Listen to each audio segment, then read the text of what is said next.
My name is Trina, and I'm 32 years old. 5 years of marriage to Blake had given me what I thought was a perfect life until I discovered the ultimate betrayal. My stepsister Jenna, who I'd protected and loved since childhood, was now sleeping in my bed, wearing my clothes, and planning a future with my husband. They thought I was too career-focused to notice, but they underestimated what I was capable of. So when Blake told me to get over it or get out, I chose a third option they never saw coming. If you're watching this, drop a comment letting me know where you're from. Hit that subscribe button if you've ever had to stand up for yourself when everyone expected you to just take it. Now, let me tell you how I moved my husband and stepsister straight into the gutter where they belonged. Growing up, family meant everything to me, even when it got complicated. My parents divorced when I was 8 years old, leaving me with emotional scars that would take years to heal. I remember the day they sat me down in our living room,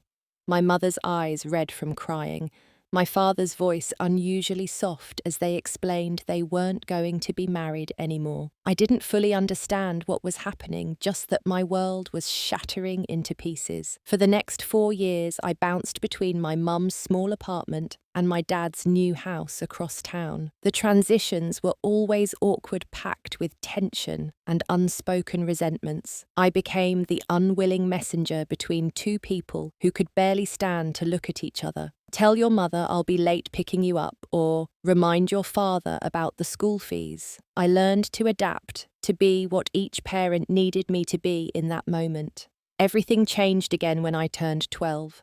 My father announced he was getting remarried to a woman named Diane, who had a daughter of her own. I was furious. I had just started getting used to our new normal, and now he was bringing strangers into our already fractured family. The day I met Jenna, my new 10-year-old stepsister, I made no effort to hide my resentment. She was thin and shy with long blonde hair and wide blue eyes that seemed perpetually on the verge of tears. I was taller with dark hair and what my mother called a stubborn chin. We couldn't have looked more different, and I wanted nothing to do with her. "This is your sister now," my father said, his hand on Jenna's shoulder. "Stepsister," I corrected coldly, "and I already have a family." For the first few months, I was cruel in the way only preteens can be. I ignored Jenna at home and pretended not to know her at school. I excluded her from conversations and rolled my eyes whenever she spoke. Looking back, I'm ashamed of how I treated her, but at 12, I only knew I was hurt and wanted someone else to feel the same way. The turning point came during a school field trip to the local museum. A group of girls from our class cornered Jenna in the Egyptian exhibit, making fun of her second-hand clothes and the way she stuttered when nervous. I found them surrounding her, tears streaming down her face as they laughed. Something protective awoke in me then. Without thinking, I pushed through the circle of girls and stood beside Jenna. "Back off," I warned them. "She's my sister, not stepsister, sister." From that day forward, something shifted between us. We weren't best friends overnight, but a fragile bond began to form. I helped her with homework, she shared her dessert with me at dinner.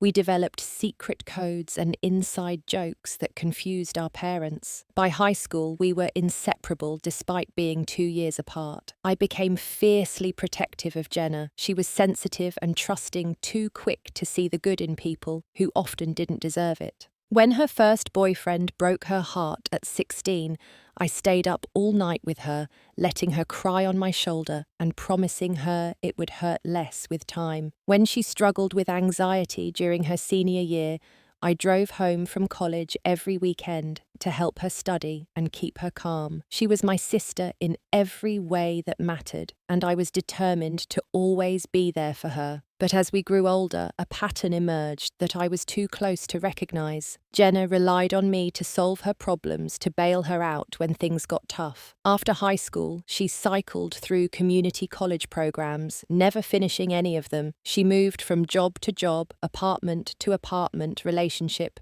to relationship, and I was always there offering money a place to stay, a shoulder to cry on. I told myself I was being supportive, but in reality, I was enabling her dependency. Meanwhile, my own life followed a more stable path. I graduated college with a marketing degree, landed an entry-level position at a prestigious firm, and worked my way up to executive level within 5 years. My career became my focus, providing the stability and recognition I'd craved since childhood. I was the problem solver, the reliable one, the success story. It became my identity. Then I met Blake. He was everything I thought I wanted. Successful, charismatic, ambitious. We met at a corporate event where his real estate development firm was being honoured. I was there representing my company, and he approached me at the bar with a confident smile and a perfect opening line about the painting hanging behind me. By the end of the night, we'd exchanged numbers and made plans for dinner that weekend. Blake came from old money and had built his own fortune on top of it. He lived in a world I had only glimpsed from afar. Private clubs, luxury vacations, homes in multiple cities. He was charming and attentive, sending flowers to my office and remembering small details about my preferences. After 2 years of whirlwind romance, he proposed on a private yacht in the Mediterranean, and I said yes without hesitation. Our wedding was everything I'd dreamed of as a little girl. My father walked me down the aisle, and Jenna was my maid of honour. In her speech at the reception, she told everyone how I had protected her that day at the museum, how I had always been her hero. I cried happy tears, feeling that my life had come full circle. I had created the family I had always wanted. Blake and I built our dream home in Oakwood Heights, an exclusive neighbourhood with manicured lawns and community security. Our house was a 6-bedroom modern mansion with floor-to-ceiling windows, a gourmet kitchen, and a guest house nestled in the back garden. We filled our calendar with dinner parties, charity galas, and weekend getaways. From the outside, our life seemed perfect. But there were signs I chose to ignore. Blake had strong opinions about everything, from what I wore to who I spent time with. He subtly criticised my closest friends until I saw them less and less. He questioned my late nights at the office, suggesting that my dedication to my career might indicate misplaced priorities. Family should come first, he would say, though we had agreed to wait on having children. I justified his behaviour as protective rather than controlling a mistake I would come to regret. Throughout these years, Jenna remained a constant presence in our lives. She visited often, usually when she was between jobs or apartments or boyfriends. Each time she would arrive with a crisis that needed solving and leave once things had stabilised, only to return a few months later with a new problem. I never turned her away. She was my sister, and I believed that's what sisters did for each other. What I didn't realise was how exhausted I had become from being everyone's safety net. I was holding together my marriage, my sister, my career, and slowly losing pieces of myself in the process. And I had no idea that the 2 people I trusted most were about to betray me in the worst possible way. The first signs were subtle, so subtle I almost missed them. Blake had always been cordial with Jenna, but somewhat distant. He treated her the way you might treat a friend's younger sibling, polite but not particularly invested. Then, about 6 months ago, something changed. I noticed him checking his phone more often, smiling at text messages. When I asked who he was texting, he would say, "Just work," or "Nobody important." At first, I didn't connect it to Jenna. Why would I? She was my sister, and despite Blake's many flaws, I never imagined he would cross that line. The thought was so absurd I didn't even consider it. Then came my 32nd birthday dinner. Blake had arranged a small celebration at my favourite restaurant, just the 3 of us, Blake, Jenna, and me. Jenna had been staying with us for a few days after breaking up with her latest boyfriend. Throughout the dinner, I noticed them exchanging glances, sharing private jokes. Blake topped off Jenna's wine glass before mine remembered her shellfish allergy when ordering appetizers, and seemed to anticipate her needs in a way that felt oddly intimate. When Blake excused himself to take a phone call, Jenna watched him walk away with an expression I couldn't quite place. "You're lucky to have him," she said, turning back to me. "Not many men are that attentive." The comment lingered in my mind, but I pushed it aside. Jenna had always idealized my relationship with Blake, seeing only the polished exterior we presented to the world. A week later, Jenna called me in tears. She had been evicted from her apartment after falling 3 months behind on rent. She had nowhere to go, no savings, and was afraid she might end up homeless. My immediate reaction was to offer our spare bedroom, but then I remembered we were having our main guest room renovated. Before I could suggest a hotel or another temporary solution, Blake surprised me by joining the conversation. "What about the guest house?" he suggested, his hand on my shoulder. "It's just sitting empty, and it would give Jenna her own space while she gets back on her feet." I hesitated. The guest house was my private retreat, a place I used for reading and yoga when I needed space from Blake's sometimes overwhelming presence. It felt like an invasion to have Jenna there, but how could I explain that without sounding selfish? "It would just be temporary," Jenna promised, hope filling her voice. 2 months max. I'll find a new place and a better job. I swear. "We need to set some ground rules," I said, finally looking from Jenna to Blake. "Rent, even if it's reduced. A timeline for moving out. Respect for our privacy." They both agreed enthusiastically, and 3 days later, Jenna moved into our guest house with her 2 suitcases and collection of houseplants. I helped her settle in, arranged the furniture to her liking, stocked the small kitchen with her favourite foods. I wanted her to feel welcome, despite my reservations. For the first few weeks, everything seemed fine. Jenna respected our space, paid the nominal rent we had agreed upon, and actively applied for jobs. Blake was unusually supportive, offering to review her resume and connect her with contacts in his network. I was touched by his effort and thought perhaps he was finally seeing Jenna as family rather than an inconvenience. Then small changes began to occur. Jenna started joining us for dinner every night instead of occasionally. Blake would invite her to watch movies with us, sitting between us on the sofa. He began offering to drive her to job interviews, since her car was unreliable. Once I came home to find them cooking dinner together, laughing over inside jokes I wasn't part of. "We were just catching up," Blake explained, when I asked about their newfound closeness. "Jenna's going through a tough time. I'm trying to be supportive like you always are." I accepted his explanation, even felt guilty for questioning it. Wasn't this what I had wanted all along, for my husband and sister to get along? When my company sent me to Chicago for a 2-week business trip, I was reluctant to leave. Not because I suspected anything, but because I had become accustomed to being the mediator between Blake and Jenna. Without me there, I worried they might fall back into awkward politeness or worse, conflict. "Don't worry about us," Blake assured me as he drove me to the airport. "We'll be fine. You focus on your presentation." During those 2 weeks, we video called every evening.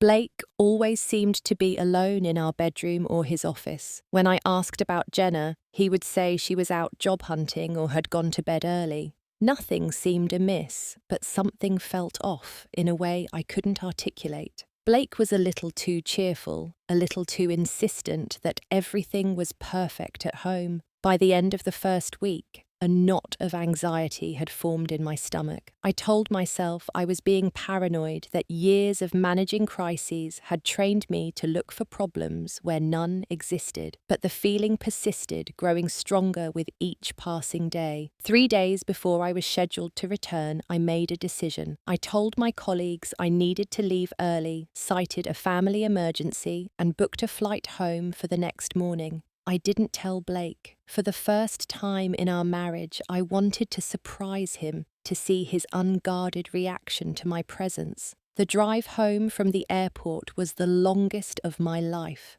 My hands gripped the steering wheel so tightly, my knuckles turned white. I rehearsed what I would say when I arrived, how I would explain my early return without revealing my suspicions. Maybe I was wrong.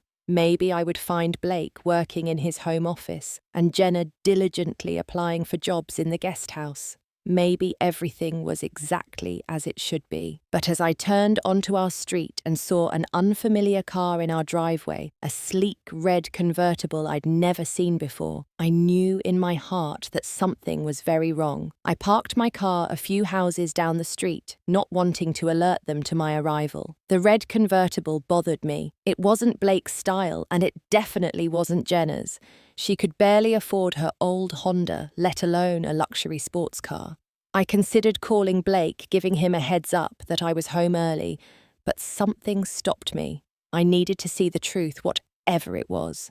The house looked normal from the outside. No strange lights, no signs of a party or gathering. I used my key to let myself in through the side door that led directly to the mudroom, carefully placing my suitcase down to avoid making noise. The house smelled different. A perfume I didn't recognize mingled with the scent of something cooking. I could hear music playing softly from the kitchen, along with the sound of laughter. Jenna's distinctive giggle and Blake's deeper chuckle. I moved silently through the house, my heart pounding so loudly I was certain they would hear it. When I reached the entrance to the kitchen, I stopped frozen by the scene before me. Blake stood at the island counter chopping vegetables. Jenna was beside him, stirring something on the stove. They weren't touching, but they stood closer than necessary, their bodies angled toward each other in a way that spoke of intimacy. Jenna wore my favourite loungewear, pale blue silk pyjamas I had received as an anniversary gift from Blake. Her hair was wet, as if she had just showered. On the counter sat 2 glasses of wine, Blake's expensive Bordeaux that he saved for special occasions. "Should we eat on the patio?" Jenna asked, her voice soft. "It's such a beautiful evening."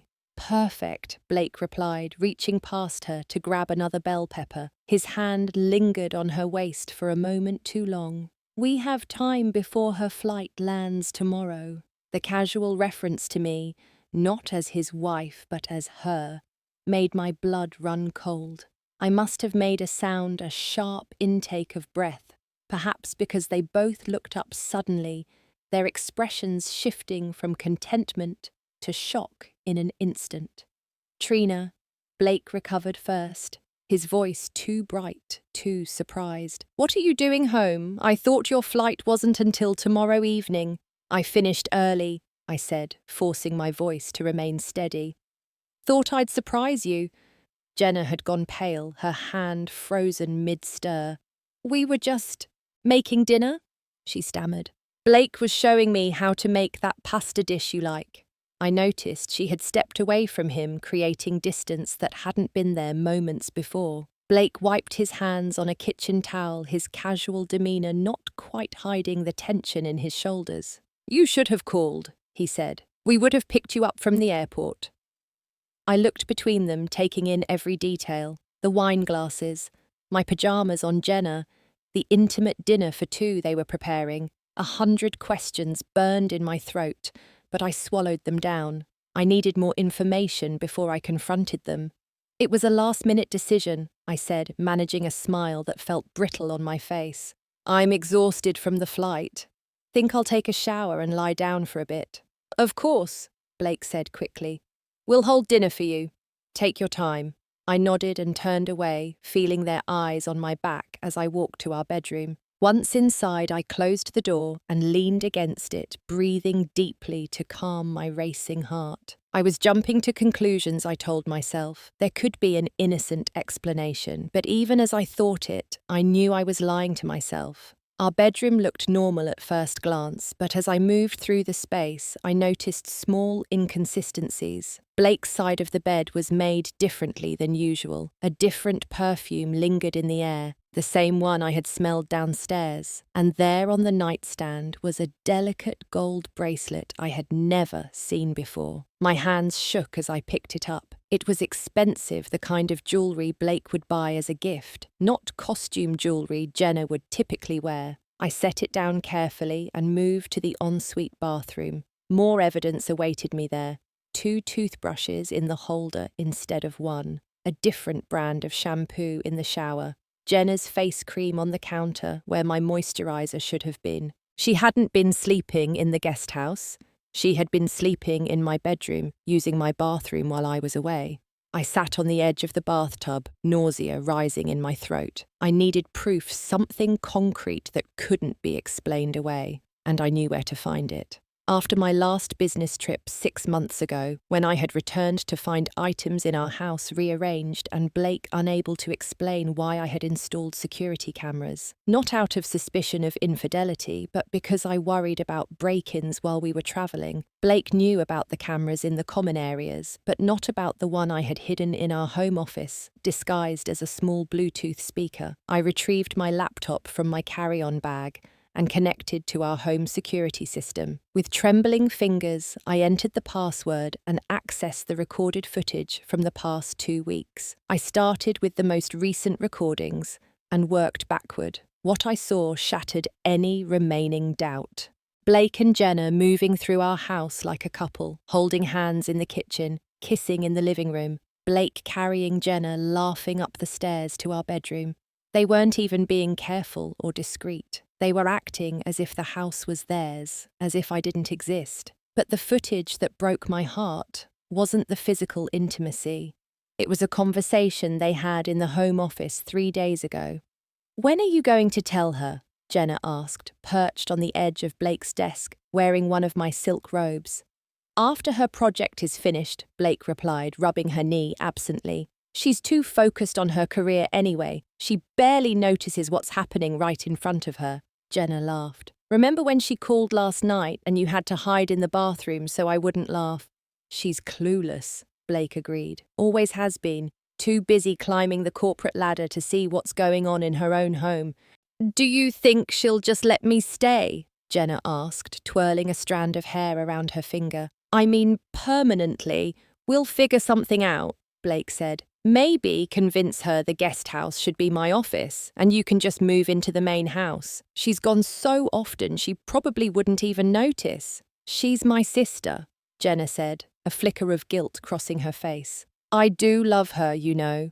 Blake pulled her into his lap. "And I loved her too once, but she changed. All she cares about is her job, her success. When was the last time she was really present, really here with me, with us, Jenna repeated, smiling. "I like the sound of that." I closed the laptop, unable to watch anymore. Tears streamed down my face, but I felt strangely calm. The shock had given way to a cold, clear anger that sharpened my thoughts rather than clouding them. They thought I was clueless, obsessed with my career at the expense of my marriage. They had convinced themselves that their betrayal was somehow justified by my ambition, my success. Well, they were about to discover just how observant, resourceful, and strategic a career-focused woman could be. I wiped my tears, straightened my shoulders, and began to plan. I knew confrontation was inevitable, but I needed to be smart about it.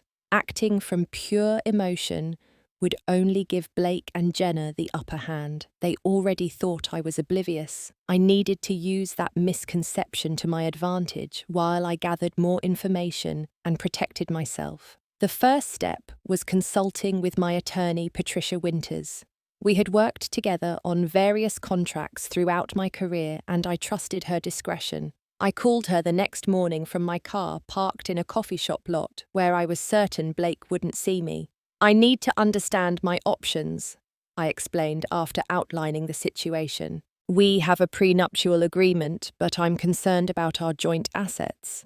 Patricia's voice was calm and professional. "The prenup protects your individual assets from before the marriage and your income during it. Joint purchases and investments are typically split 50-50 unless there's evidence of financial misconduct." "Financial misconduct?" I asked, an idea forming. "If one spouse has been using joint funds inappropriately, gambling, secret accounts supporting an affair, it can impact the division of assets. I thought about the red convertible in our driveway. I need to check our accounts. After hanging up, I logged into our online banking portal. Blake and I maintained separate accounts for our individual incomes, plus a joint account for household expenses and shared investments. I hadn't checked the joint account closely in months, trusting Blake to manage the day-to-day finances while I handled our long-term investment strategy.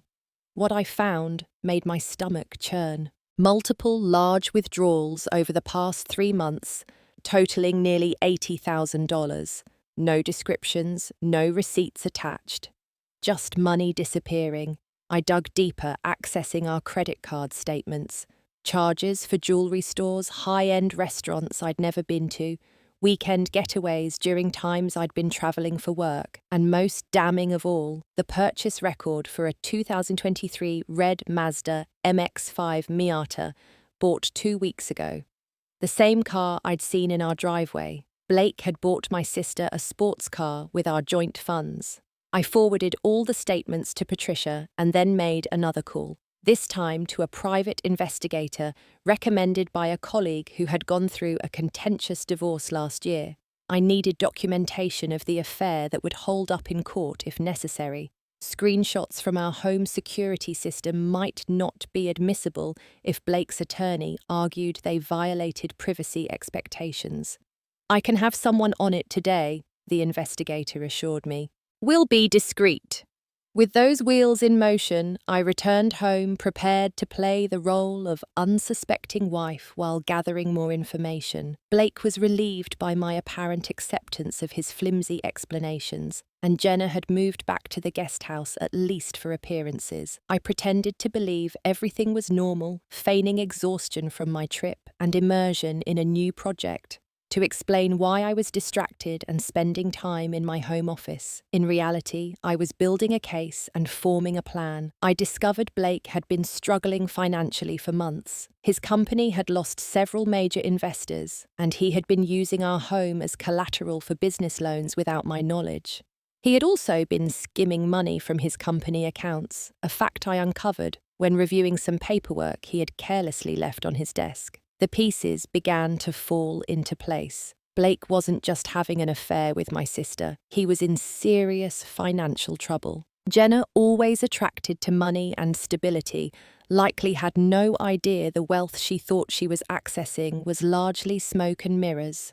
My breaking point came 3 nights after my return, when I overheard them talking in the garden. I had installed a small recording device in the patio area, disguised as a decorative stone. Their voices came through my earbuds with perfect clarity as I sat in my office pretending to work late. "She's been locked in her office all day," Blake complained, the sound of ice clinking in a glass accompanying his words. "Working too much as usual. Maybe she suspects something," Jenna suggested, her voice uncertain. Blake laughed. "Trina, no way. She sees what she wants to see, always has. It's why she still thinks our marriage is perfect, despite the fact that I've been checked out for years." "Still, we need to be careful," Jenna insisted. "She's my sister. I don't want to hurt her more than necessary." "Look, I've been thinking," Blake said, his voice dropping lower. "Trina works too much. She's never here. We could be happy if she was out of the picture." My blood ran cold at his phrasing. "What are you saying?" Jenna asked, echoing my own thoughts. "I'm saying maybe it's time I asked for a divorce. We deserve happiness, don't we? And it's not like Trina would be alone. She has her precious career." There was a pause before Jenna responded, her voice thoughtful. "We do deserve happiness. But what about the prenup? You said it was ironclad." "There are ways around everything," Blake said confidently. Trust me, I had heard enough. I removed my earbuds and sat back in my chair, a strange calm settling over me. They had just given me the final piece of information I needed. Blake was planning to divorce me and thought he could circumvent our prenuptial agreement somehow. He and Jenna were plotting their future together in my house using my money. It was time for the confrontation, but it would be on my terms, not theirs. I decided to make Blake's favourite meal, filet mignon with truffle mashed potatoes and roasted asparagus. I set the dining table with our best china and crystal-lit candles and opened a bottle of the Bordeaux that Blake and Jenna had been enjoying in my absence. "What's the occasion?" Blake asked when he came downstairs, eyeing the elaborate setup with suspicion. "No occasion," I said with a smile. "Just felt like doing something nice. Would you mind asking Jenna to join us? I made plenty." Blake hesitated, then nodded. "Sure, I'll get her from the guest house." While he was gone, I took a deep breath and prepared myself for what was to come. This would be my only chance to catch them off guard to see their true reactions before they could coordinate their lies. They returned together, Jenna looking nervous in a simple sundress, Blake's hand placed protectively on her lower back until he caught me watching and quickly dropped it. "This looks amazing, Trina," Jenna said, taking a seat across from me. "You didn't have to go to all this trouble." "It's no trouble," I replied, serving the steaks with steady hands. "We're family after all." We ate in relative silence, interrupted only by Blake's compliments on the food and Jenna's attempts at small talk about her supposed job search. I responded pleasantly to everything, waiting until they had finished their main course before serving dessert, individual chocolate soufflés that Blake particularly loved. As they took their first bites, I picked up my wine glass and took a small sip. "So," I said casually, "when were you planning to tell me you were sleeping together?" The reaction was immediate and exactly as I had anticipated. Jenna choked on her soufflé, coughing violently. Blake froze his spoon halfway to his mouth, then set it down with exaggerated care. "What are you talking about?" he asked, his voice tight.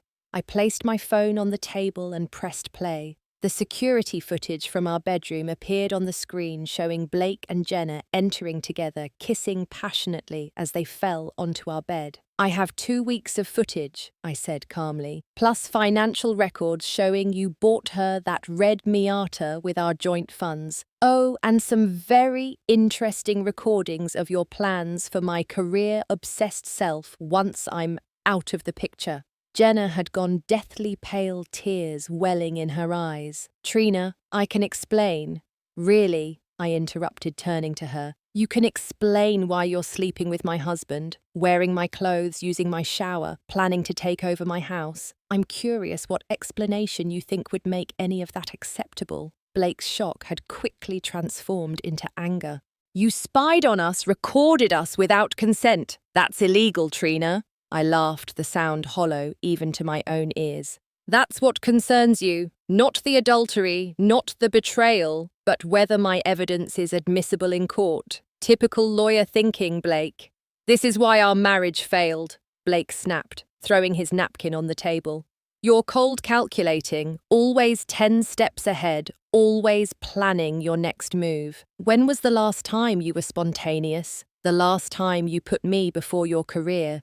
When was the last time you were faithful?" I countered. "When was the last time you honored your vows? Don't try to make this about my career. This is about your lack of character."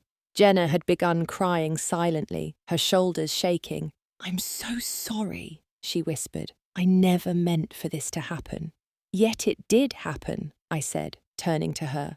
"And you let it happen day after day while I was working to support this household, to build a future for the family I thought we were. Do you know what I was doing in Chicago, securing a major account that would have let Blake and I finally start the family he claimed to want, the family I thought we both wanted?" Blake's face registered surprise at this information, but he quickly recovered. "It's too late for that now," he said coldly. "Things have changed, feelings have changed." "Clearly," I agreed. "So what happens now?" Blake straightened, seeming relieved that I wasn't becoming hysterical, that this might be resolved reasonably. "We can handle this like adults. I'll file for divorce. You can keep your personal assets per the prenup. The house will have to be sold, and the proceeds split." "And Jenna?" I asked. "What happens to her in this adult arrangement?" Blake reached across the table and took Jenna's hand. "We're together now. We didn't plan it, but we can't deny our feelings." I looked between them, These two people, who had been the center of my world, now united against me. A strange sense of clarity washed over me. They thought this conversation was the climax of our conflict, that confrontation would lead directly to resolution. They had no idea what I had set in motion. "So, those are my options," I asked, my voice steady. "Accept your affair and walk away. Pretend the past 5 years meant nothing." "What do you want from us, Trina?" Blake demanded. Groveling, begging for forgiveness. "It won't change anything. What's done is done." I stood up slowly, gathering my phone and wine glass. "You're right about one thing, Blake. What's done is done." I took a final sip of wine before setting the glass down carefully. "You have a choice to make now. Get over it or get out." His own words thrown back at him made Blake flinch. He recovered quickly, his expression hardening. "This is my house too. I'm not going anywhere." I smiled then, a genuine smile that seemed to unsettle them both. "We'll see." As I walked out of the dining room, leaving them with their half-eaten soufflés and shattered illusions of an easy victory, I felt a strange lightness. The worst had happened, and I had survived it. More than that, I had a plan. And neither Blake nor Jenna had any idea what was coming. I moved methodically in the days following our confrontation. Blake and I existed in a state of cold civility within the house, passing each other like ghosts in hallways, sleeping in separate rooms. Jenna had the sense to make herself scarce staying in the guest house and avoiding me entirely. They clearly thought they had won, that I was simply processing my defeat before accepting their terms for the divorce. They had no idea I was executing a carefully constructed plan to dismantle everything Blake had built. My first step was financial protection. While our prenuptial agreement shielded my personal assets and income, our joint accounts remained vulnerable. Blake had already proven he would use our shared funds for his affair. I couldn't risk him draining the accounts completely once he realized I wasn't going to surrender quietly. I consulted again with Patricia, who confirmed I was legally entitled to withdraw up to half of our joint assets without notification. "It's not stealing if it's already yours," she assured me, "but document everything meticulously." I transferred exactly 50% of our joint accounts into a new account under my name alone, leaving the other half untouched. I also gathered all important documents: property deeds, investment portfolios, insurance policies, making copies for my records and returning the originals to Blake's home office, where he would expect to find them. Next, I secured my professional future. I knew Blake well enough to anticipate that he might try to damage my career as retaliation. He had connections throughout the business community and could potentially make things difficult for me at my current company. I reached out to Helena Reeves, CEO of our biggest competitor, and someone who had been trying to recruit me for years. We met for coffee at a small cafe well away from my usual haunts. "I've always admired your work, Trina," Helena said, after hearing my carefully edited explanation of why I was suddenly open to new opportunities. "We'd be thrilled to have you join our executive team, and I can promise complete discretion regarding your transition." By the end of our meeting, I had a job offer with a substantial salary increase, better benefits, and a start date that aligned perfectly with my plans for Blake. With my financial security and professional future established, I turned my attention to the most delicate aspect of my plan: documenting Blake's financial improprieties. This wasn't about revenge, it was about justice. Blake had been embezzling from his own company, using our home as collateral without my knowledge, and misappropriating joint funds for his affair with Jenna. Each of these actions had consequences, and I intended to ensure he faced them. The private investigator I had hired delivered a comprehensive report detailing Blake and Jenna's affair, complete with time-stamped photographs, witness statements, and a timeline of their activities. But more valuable was the financial information he had uncovered by following paper trails and interviewing former employees of Blake's company who had suspicions about accounting irregularities. Armed with this evidence, I scheduled meetings with key people, Blake's business partners, who were unaware of the financial holes he had been hiding, our mortgage lender, who had not been properly informed about the additional loans using our house as collateral, and most crucially, the board members of Blake's company who had fiduciary responsibilities to shareholders.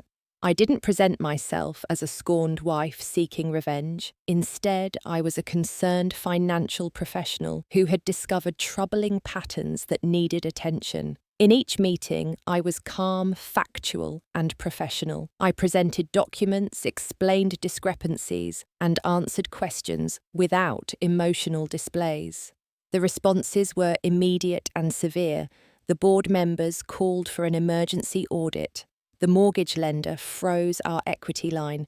Blake's business partners demanded explanations for missing funds. The walls were closing in, but Blake remained oblivious, convinced I was licking my wounds in private, while he and Jenna planned their future. While all this was happening, I also took steps to ensure Jenna understood exactly what kind of man she had betrayed me for.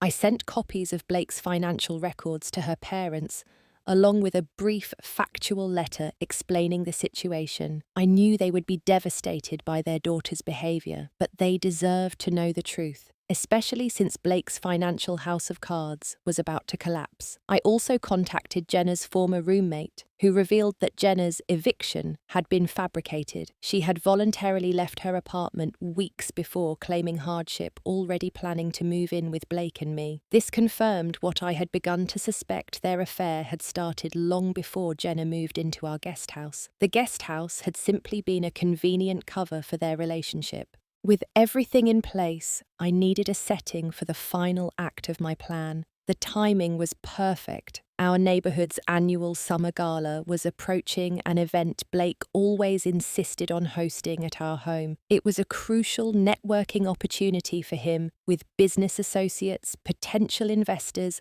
and social connections all in attendance. Despite our strained relationship, Blake was determined the gala would proceed as usual. "Business is business," he said curtly when I questioned whether we should cancel. "We can put aside our personal issues for one evening." What he didn't say, but I clearly understood, was that he needed this event to shore up his increasingly precarious business relationships. He had no idea that many of the guests were already aware of his financial misdeeds, thanks to my discreet meetings. I agreed to the gala with apparent reluctance, playing the role of the dutiful wife one last time. Blake seemed relieved, interpreting my cooperation as a sign I was accepting our inevitable divorce. Jenna would attend as a family friend, a fiction that made me want to laugh at its absurdity. The night before the gala, I packed a small suitcase with essential items and personal mementos. I had already secured an apartment in the city close to Helena's company headquarters. I took one last look around the house that had been my home for 5 years, feeling not sadness but a strange sense of liberation. The carefully curated perfection of the space no longer represented success to me. It represented a lie I had been living. In my home office, I reviewed my plan one final time. All the evidence was organized. All the right people had been informed. All my personal protections were in place. Tomorrow would be the culmination of weeks of strategic planning. Blake and Jenna thought they had moved me out of their picture. They were about to discover I had a very different arrangement in mind. The evening of the gala arrived with perfect weather, warm with a gentle breeze ideal for the outdoor portions of the event. I had hired the usual staff to handle catering and service, sparing no expense despite knowing it would be the last event we'd host in this house. Blake seemed pleased by my cooperation, mistaking it for resignation. I spent the afternoon at an exclusive salon having my hair and makeup done to perfection. I had purchased a new dress for the occasion, a deep emerald silk gown that complemented my colouring and fit like it was made for me. When I returned home to finish preparing, Blake did a double take. "You look incredible," he said, clearly surprised. "Thank you," I replied coolly. "Tonight is important. I wouldn't want to embarrass you." He nodded, seemingly relieved that I was maintaining appearances. I appreciate that. Jenna was nowhere to be seen, but I knew she would arrive just before the guests, playing her part as the casual family friend. I wondered if she had any inkling of what was about to happen, if she had connected the dots about Blake's increasingly frantic business calls and unexpected meetings over the past week. As 6 o'clock approached, I took my position in the foyer, ready to greet our guests alongside Blake. He stood beside me, uncomfortable but determined, a perfect picture of the successful host in his tailored tuxedo. Looking at him, no one would guess that his company was on the verge of collapse, that his marriage was over, that he had betrayed every principle he claimed to value. The guests began to arrive, couples in evening wear, the women adorned with jewelry, the men in bespoke suits. Many were familiar faces from previous events, though I noted several of Blake's business associates arrived with their lawyers in tow, a detail that didn't escape Blake's notice. "Why is Richard here with his legal counsel?" he whispered tensely as we greeted another couple. "Perhaps he's in the middle of his own negotiations," I suggested innocently. "You know how busy these corporate types are." Blake frowned, but couldn't question further as more guests arrived. I spotted members of his company's board, the CEO of their main investor group, and even a representative from the SEC's regional office, all people I had contacted discreetly over the past week. Jenna arrived fashionably late, wearing a red dress that I recognized as one I had purchased last year, but never worn. The price tag was still on it when I'd discovered it in our closet the previous week. She faltered slightly when she saw the assembled crowd, clearly not expecting such a large or prestigious gathering. "You look lovely," I told her with a smile that didn't reach my eyes. "That colour suits you." She blushed, uncertain how to respond to my apparent civility. "Thank you. The house looks amazing." "Yes, well, it may be the last event we host here," I replied, watching her expression carefully. Change is in the air. Before she could respond, I turned away to greet another guest, leaving her to wonder at my meaning. The evening progressed smoothly through cocktails and dinner. I played the perfect hostess, moving among the guests with practiced ease, ensuring everyone was comfortable and engaged. Blake remained tense, his smile becoming more strained as he noticed multiple hushed conversations stop abruptly when he approached. Jenna hovered at the periphery, clearly uncomfortable, but determined to stay visible as Blake's new chosen partner. After dinner, as was tradition, Blake prepared to give his annual address to the assembled guests. This was typically a chance for him to highlight his business achievements, thank key partners, and cement his position in the community. He stood at the front of our great room, champagne glass in hand, the picture of confident success. "Before Blake begins," I said, stepping forward unexpectedly, "I'd like to say a few words as your hostess." Blake froze, his expression a mixture of surprise and alarm. This was not part of the usual program, and he clearly sensed a disruption to his carefully maintained facade. I took my place beside him, touching his arm briefly in a gesture that appeared affectionate to observers but made him flinch. "First, I want to thank you all for coming tonight." I began, my voice clear and steady. "This annual gathering has always been special to us, a chance to bring together friends, family, and business associates in celebration of community and success." Murmurs of agreement rippled through the crowd. I smiled and continued. "As many of you know, Blake and I have built our life together on principles of trust, integrity, and mutual respect." I paused, letting the words hang in the air. At least that's what I believed. The room fell silent. Blake shifted beside me, his posture stiffening. "I had planned a special surprise for tonight," I continued, gesturing to one of the staff members who wheeled in a large screen and projector that had been hidden in the library. "A visual presentation celebrating Blake's achievements this past year." Blake relaxed slightly, thinking I was maintaining our public image despite our private issues. How little he knew me, even after 5 years of marriage. The screen lit up, but instead of business accomplishments, it displayed a split image on one side, financial documents clearly showing fund transfers from Blake's company to personal accounts. On the other, a photograph of Blake and Jenna entering a hotel together, time-stamped from 3 months ago. Gasps echoed through the room. Blake lunged for the remote control, but I had anticipated this and stepped smoothly away, continuing as if nothing unusual was happening. What you're seeing are records of systematic financial fraud documented over the past 18 months, I explained calmly as the slides changed to show more evidence. Embezzlement from Harrington Development, unauthorized loans using jointly owned property as collateral, misappropriation of investor funds. Turn that off, Blake hissed, his face contorted with rage. You have no idea what you're doing. I know exactly what I'm doing, I replied loud enough for the front row of guests to hear. I'm showing our friends and colleagues exactly who you are. The next slide showed screenshots of Blake and Jenna's conversation about me being out of the picture, alongside bank statements showing the purchase of the red Miata. While misusing company and joint funds, my husband was also conducting an affair with my stepsister.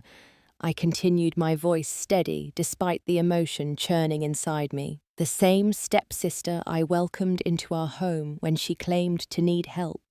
Jenna had shrunk against the wall, her face ashen. Several guests were looking between her and the screen connecting the woman in the red dress to the evidence before them. Trina, stop this immediately, Blake demanded, reaching for the remote again. I stepped back, addressing the crowd directly. I apologize for this uncomfortable revelation, but I believe in transparency. Many of you have investments in Harrington Development. Some of you sit on its board. Others have done business with Blake based on his reputation for integrity. You deserve to know the truth. The final slide showed my resignation letter from my current company, alongside my new employment contract with Helena Reeves's firm, effective immediately. As for me, I am moving forward. I've accepted a position with Meridian Global and will be relocating effective immediately. I turned to Blake, meeting his furious gaze directly. I've also provided all this evidence to the appropriate authorities, including the SEC and the District Attorney's Office.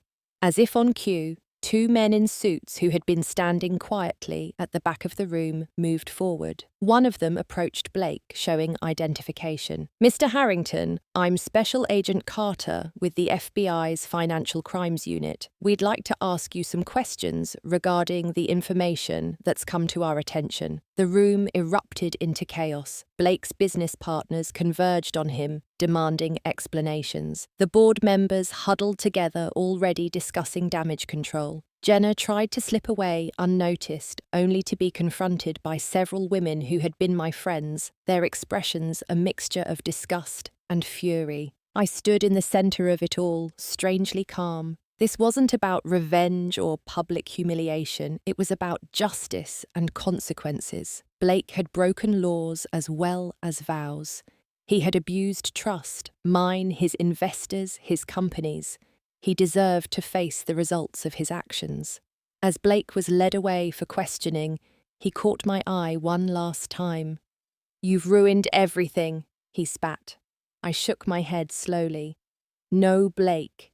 You did that yourself. I've simply moved you exactly where you belong, in the gutter. With those words, I picked up my small clutch purse and walked calmly through the crowd toward the front door. A car was waiting outside, arranged earlier with my new apartment keys and essential items already inside. As I stepped out into the warm evening air, leaving behind the house and life I had built with Blake, I felt an overwhelming sense of freedom. Behind me, I could hear the continued commotion, but it no longer concerned me. My work there was done. It was time to start the next chapter of my life, one built on my own terms, free from betrayal and lies. It's been 16 months since the night of the gala, and my life has transformed in ways I never imagined. The immediate aftermath was chaotic as expected. Blake was arrested and charged with multiple counts of financial fraud. The investigation uncovered even more extensive embezzlement than I had initially discovered. He eventually accepted a plea plea deal to avoid a longer sentence and is currently serving 5 years in a minimum security prison. Harrington Development collapsed, unable to survive the scandal and financial holes Blake had created. Many of his business associates distanced themselves, though. A few reached out to me privately to express their admiration for my handling of the situation. "I wish I'd had your courage when I suspected my partner was stealing," one of them told me over coffee months later. The divorce was straightforward despite Blake's attempts to contest the prenuptial agreement. The evidence of his financial misconduct and infidelity negated any claims he might have had to my personal assets. The house was sold to satisfy creditors, with my protected portion of the proceeds providing a comfortable financial cushion as I rebuilt my life. Jenna's fall was less public but equally significant. The humiliation of that night drove her back to our parents' home, where she faced their profound disappointment. My stepfather, who had always treated me as his own daughter, was devastated by her betrayal. "I raised her better than this," he told me during a painful phone call a week after the gala. For several months, Jenna attempted to contact me, emails, text messages, even handwritten letters expressing remorse and begging forgiveness. I didn't respond. Some wounds run too deep for simple apologies to heal.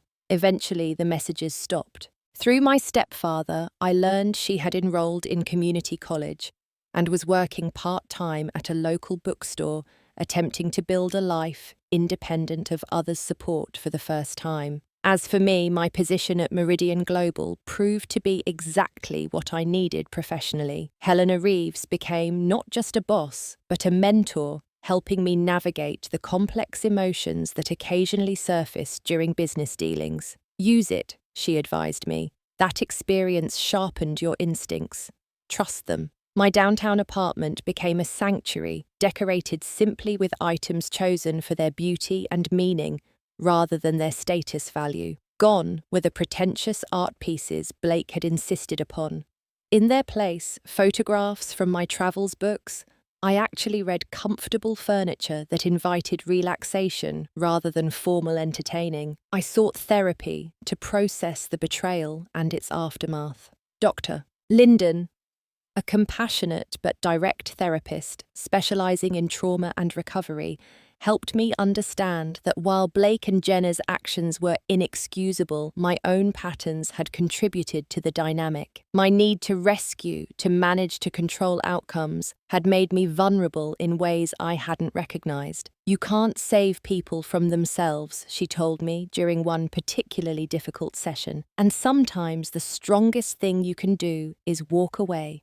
My relationship with my stepfather recovered slowly. We had always been close, and Jenna's betrayal strained but didn't break our bond. We established new boundaries. No discussions of Jenna unless absolutely necessary, no pressure for reconciliation, respect for my decision to maintain distance. Over time, we found our way back to a relationship built on mutual respect and genuine affection. New friendships entered my life, authentic connections with people who valued me for myself, not for my home or status or what I could do for them. I learned to recognize the warning signs of one-sided relationships and to establish healthier boundaries from the beginning. Dating again was a gradual process. For the first year, I focused on myself, rediscovering interests and passions that had been sidelined during my marriage. When I did begin to date, I approached relationships with greater awareness and clearer expectations. I met Jordan, a landscape architect with kind eyes and a quiet confidence at a charity event for the Botanical Gardens. Our relationship developed, slowly built on honest communication and genuine respect. He knows my history and understands my occasional need for reassurance. The most surprising outcome of this journey has been my discovery of inner strength I never knew I possessed. The woman who methodically dismantled her husband's fraudulent empire while maintaining her dignity is someone I never imagined I could be. Yet, in my darkest moment, facing the ultimate betrayal from the two people I should have been able to trust most, I found resources within myself that continue to serve me well. People often ask if I regret exposing Blake so publicly, if a quieter resolution might have been better. I don't. His crimes weren't just against me. They affected investors, employees, business partners. They deserved to know the truth to protect themselves from further harm. As for Jenna, the public revelation was perhaps harsh, but it forced her to confront her actions in a way private exposure might not have. Do I forgive them? That's more complicated. Forgiveness implies letting go of anger, and for the most part, I have. I no longer waste energy on bitterness or fantasies of revenge. But forgiveness doesn't mean forgetting or allowing someone back into your life. Some betrayals permanently alter the landscape of a relationship, making renewal impossible. I've accepted that, and in that acceptance have found peace. The greatest lesson from this experience has been learning the difference between letting someone go and losing yourself. For years, I believed maintaining my marriage, supporting my stepsister,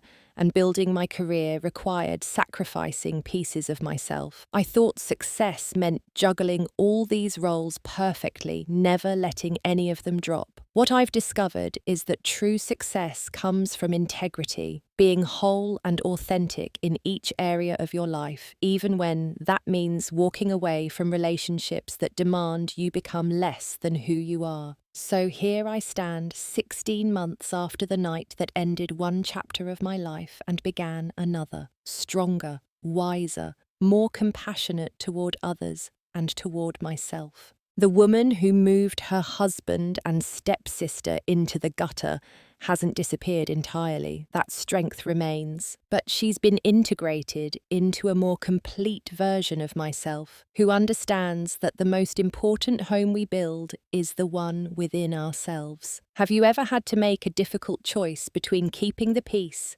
and standing up for yourself? How did you find the courage to take action? Share your story in the comments below. And if this experience resonated with you, please like, subscribe, and share with someone who might need to hear that they're not alone in facing betrayal. Remember, sometimes the end of what we thought was perfect is actually the beginning of something authentic and truly beautiful. Thank you for listening, and may you always find the strength to honor your own worth.